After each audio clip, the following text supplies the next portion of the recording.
One became the Daedric Prince of Madness, another sailed off to the mysterious continent of Akavir, never to be heard from again, and one is likely the permanent champion of a cosmic horror made of tentacles and eyeballs. The fates of the Elder Scrolls protagonists are just as epic and strange as their adventures. Hey everyone, my name is Jason, I'm a massive fantasy nerd and author. I love when a series commits to these kind of wild, high-concept ideas for its heroes. And today we're going to follow the trail of each of these legendary characters from Arena all the way to Skyrim, connecting the dots and looking at evidence to figure out what really happened to them after their stories were supposed to be over. The story of the first Elder Scrolls hero is the most mysterious. In the first game, Arena, the character known only as the Eternal Champion undertook a 10-year quest across all of Tamriel. Their goal was to reassemble the Staff of Chaos, an artifact shattered by the traitorous battle mage Yagar Tharn, who had imprisoned Emperor Uriel Septim VII in a pocket dimension and was impersonating him on the Ruby Throne. After an epic journey, the champion succeeded, struck down Tharn, and freed the true Emperor. As a reward, Uriel Septim named them the Eternal Champion and declared, "Arise, my champion, and take thy rightful place at my side." This implies they were meant to become a permanent fixture in the Imperial Court, a right hand to the Emperor himself. But after that, the historical records go completely silent. The most widely accepted theory is that the Eternal Champion was a high elf named Akado of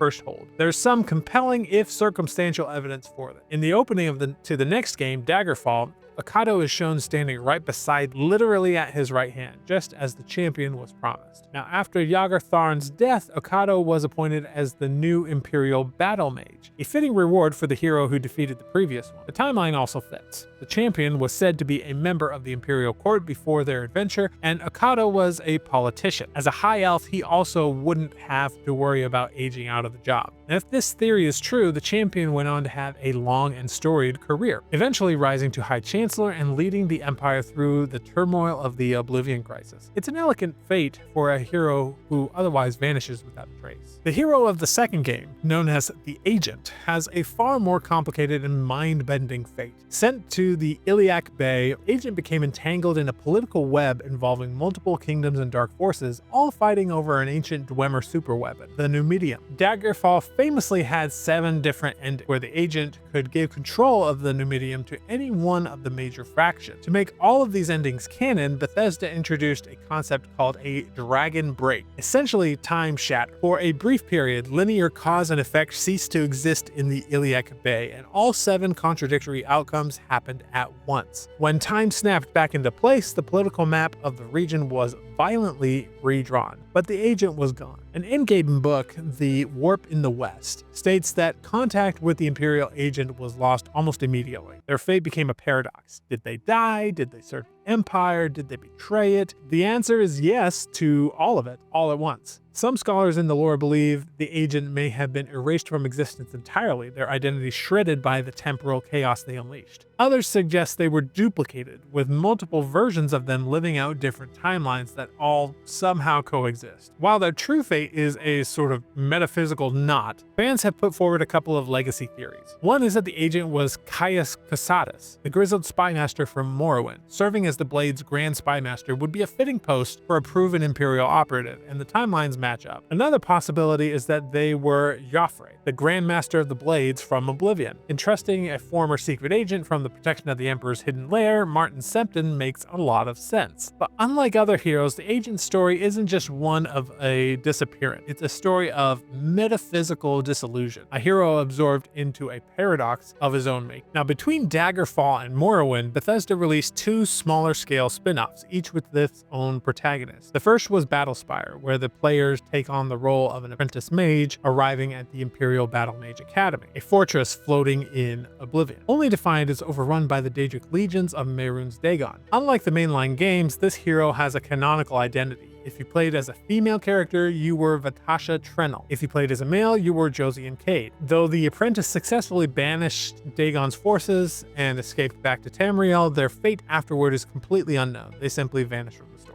Now, the second spin-off, Redguard, is unique because it features a preset character, Cyrus the Red Guard. He's one of the most well-defined protagonists in the series, a charismatic ex-pirate who gets drawn into a rebellion against Tiber Septim's expanding empire. Cyrus has the most detailed post-game biography of any character. Legends say he never settled down. Stories claim he sailed to the mysterious sunken continent of Yokuda, journeyed to Black Marsh in search of treasure, and even found his way into the Daedric realm of Cold Harbor. Cyrus was a born adventurer, and it seems he kept adventuring until the very end of his days. His final fate lost to legend and myth. Now let's switch to Morrowind. The protagonist of Morrowind is a truly unique case. You start as a prisoner sent to Vardenfell, who is eventually revealed to be the Nerevarine, the reincarnation of the ancient Dunmer hero Indolr Nerevar. After fulfilling a series of prophecies, the Nerevarine defeats the mad god Dagoth-Ur and destroys the heart of Lorkhan, severing the divine power of Morrowind's living gods, the Tribunal. So what happens to this demigod-like figure? One of the most important factors in their fate is that as part of their journey, they became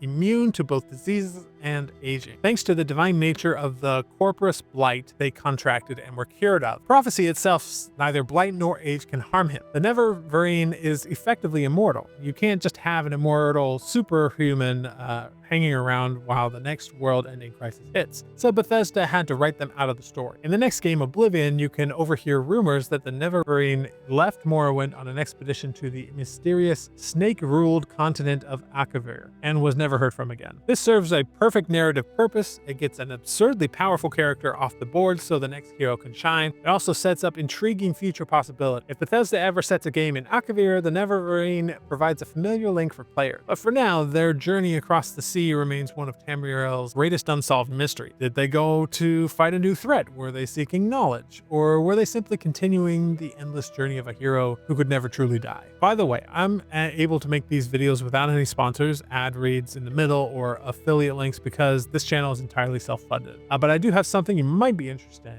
in, which is my fantasy all-access library. If you join, you can get every fantasy book that I and my team have written.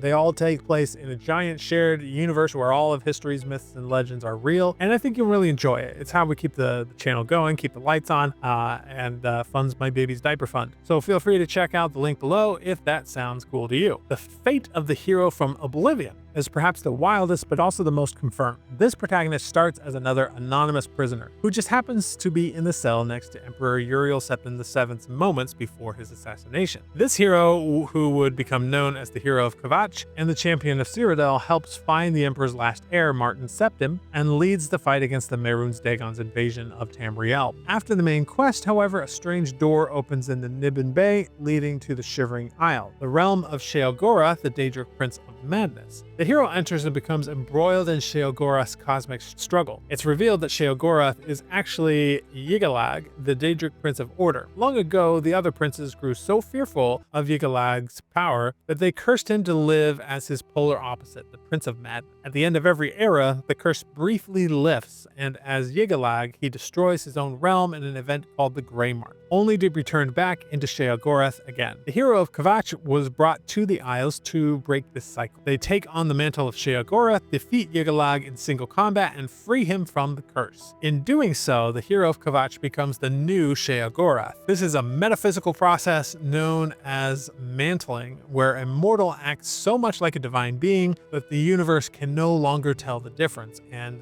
they merge into one. We know this is true because when we meet Sheogorath in Skyrim, he directly references events from Oblivion. He mentions seeing the whole Martin becoming a dragon thing, which only the hero of Kvatch witnesses firsthand. He also makes oblique references to the Grey Fox's cowl from the Thieves Guild and the severed head from the Dark Brotherhood questline. The hero who saves Tamriel from the Oblivion crisis is now a god ruling a realm of madness for eternity. How's that for an ending? Finally, we come to the hero of Skyrim, the last Dragonborn. Since Skyrim is the most recent mainline game, their ultimate fate is still unwritten and remains a topic of pure speculation. But based on the patterns we've seen, we can make a pretty educated guess. The series has a track record of removing its absurdly powerful heroes from the stage to make way for the next one. So how will Bethesda write out a character who can shout reality apart and has the soul of a dragon? The most compelling and widely held theory centers on the Dragonborn DLC. Throughout that story, the Dragonborn becomes deeply entangled with Hermaeus Mora, the Daedric Prince of Forbidden Knowledge. Mora is looking for a new champion to replace the first Dragonborn, Mirak, whom the player must defeat. At the end of the questline, after you defeat Mirak, Hermaeus Mora explicitly tells you that he has found a new Dragonborn to serve me. This doesn't sound like a temporary gig. Hermaeus Mora is an ancient cosmic being who jealously hoards knowledge and servants. It seems highly likely that the last Dragonborn's fate is to be bound to the Prince of Knowledge, willingly or not, spending eternity in the endless book-filled archives of his realm, Apocrypha. It's a grim fate, to be sure, becoming a prisoner to a cosmic horror, but it's the most narratively sound way to explain why the person who stopped Alduin the World Eater isn't around to solve Tamriel's next problem, whatever that might be. So why does this keep happening? Why do all of these legendary heroes just disappear? It's not just a narrative convenience. It's tied to a core concept in the lore, the prisoner. In every main Elder Scrolls game, the player character begins as a prisoner, and this isn't coincident. The prisoner is an archetypal figure, a person who exists outside the bounds of fate and destiny. Because they are untethered from causality, they have the freedom to make choices that can fundamentally change the world and defy prophecies. They are agents of change, a cosmic immune system, so to speak, that activates when reality is threatened. The Emperor Uriel Septim VII seemed to understand this, as he repeatedly made use of these prisoner figures to solve the greatest crises in his era. Each hero's journey involves interacting with and often disrupting the towers, metaphysical pillars that hold the realm of Nirn together. The Eternal Champion reassembled one, the Staff of Chaos. The Nerevarine deactivated another, the Heart of Lorkhan. And the Dragonborn's very existence interacts with the Throat of the World. These heroes are forces of radical change. Once their task is done, they can't simply go back to being a normal person. Their power and their nature as a prisoner makes them incompatible with a stable world, so they transform. They ascend to godhood, they sail to unknown continents, they are bound to Daedric service, or they are fragmented by paradoxes. Their disappearance is the natural conclusion of their heroic function. They are not simply written out of the story, they transcend it, leaving behind a world they saved but can no longer be a part of. The fates of these heroes are ultimately left open to interpreting, allowing each one of us to decide what really became of our characters. But the threads connecting them suggest a universe where the greatest heroes don't get a quiet retirement, they get a cosmic one. If you enjoyed exploring these deep lore ideas, you might really love what we're cooking in my fantasy readers community. It's called the Fantasy All Access Library, and it's a group on a platform called School, where we do weekly live lore dives like this. We just have some fun nerding out together. You also get access to my complete library of ebooks and audiobooks, with at least one new novel released every month, plus a ton more. It's the best way to support the channel and dive even deeper into the world of fantasy. If that is interesting to you, the link is in the description. And until next time, take care.